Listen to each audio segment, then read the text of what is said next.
মধ্যপ্রাচ্যের আকাশ এখন বারুদের গন্ধে ভারী। বিশ্ব যখন আশা করেছিল হয়তো শান্তির কোনো পথ বের হবে, ঠিক তখনই সব সমীকরণ পাল্টে দিল পারস্য উপসাগরের একটি নৌসংঘাত। আমেরিকা যখন ব্যস্ত বোমা আর রণতরী নিয়ে, ঠিক তখন একটি দেশ কোনো বুলেট খরচ না করেই নিঃশব্দে বদলে দিচ্ছে পৃথিবীর মানচিত্র। সেই দেশটি হলো চীন। আজ আমরা উন্মোচন করব কিভাবে ওয়াশিংটনের প্রতিটি হামলা বেইজিংয়ের জন্য এক একটি জয়ের সোপান হয়ে উঠছে।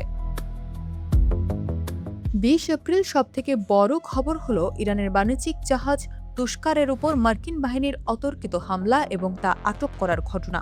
কাতার ভিত্তিক সংবাদ মাধ্যম আল জাজিরা জানিয়েছে, এই ঘটনার পর তেহরান সাফ জানিয়ে দিয়েছে তারা আমেরিকার সঙ্গে কোনো প্রস্তাবিত শান্তি আলোচনায় বসবে না।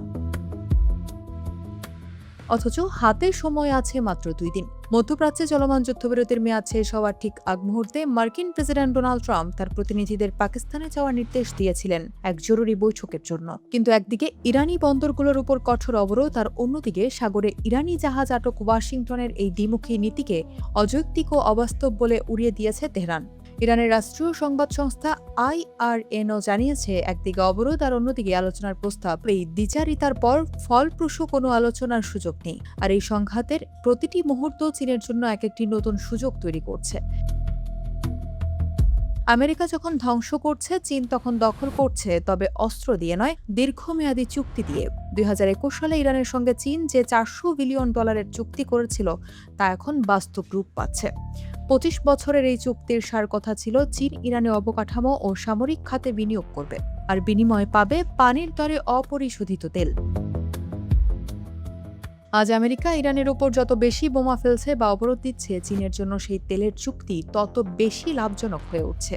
যুদ্ধের প্রথম সপ্তাহেই 11 মিলিয়ন ব্যারেল তেল পৌঁছে গেছে বেইজিংয়ের বন্দরে। মজার ব্যাপার হলো, যখন হরমুজ প্রণালী দিয়ে সব জাহাজ চলাচল বন্ধ, ইরান তখন কেবল চীনা পতাকাবাহী জাহাজগুলোকে নিরাপদ চলাচলের অনুমতি দিচ্ছে।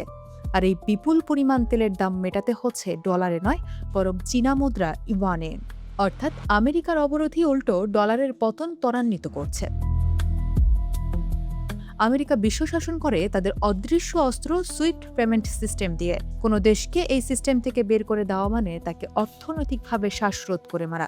কিন্তু বেইজিং এই চালটি আগেই বুঝে গিয়েছিল, তাই তারা তৈরি করেছে নিজস্ব পেমেন্ট সিস্টেম CIPS। বর্তমানে 190টি দেশে বিস্তৃত এই সিস্টেমটি মার্কিন নজরদারির সম্পূর্ণ বাইরে। 2026 সালের মার্চ মাসের রেকর্ড বলছে, একদিনেই এই সিস্টেমে $134 বিলিয়ন লেনদেন হয়েছে। এর মানে হলো, ওয়াশিংটন যা দেখতেই পায় না তা নিয়ন্ত্রণ করার ক্ষমতাও তাদের নেই। আমেরিকা যখনই কোনো দেশকে নিষেধাজ্ঞা দিয়ে কোণঠাসা করে, চীন তখন তাদের CIPS এর মাধ্যমে নিজের বলয় টেনে নেয়।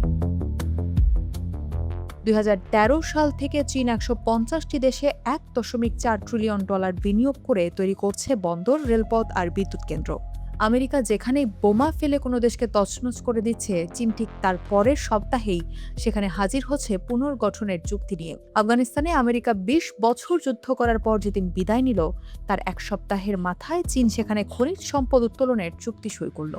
আমেরিকা বোমা দিয়ে মধ্যপ্রাচ্যকে বদলাতে চায়, আর চীন চুক্তি দিয়ে গোটা বিশ্বকে বদলে দিচ্ছে। একজনের যুদ্ধ প্রতিদিন খবরের শিরোনাম হচ্ছে, আর অন্যজনের নিঃশব্দ দখলদারিত্ব আজ প্রায় পূর্ণতার পথে।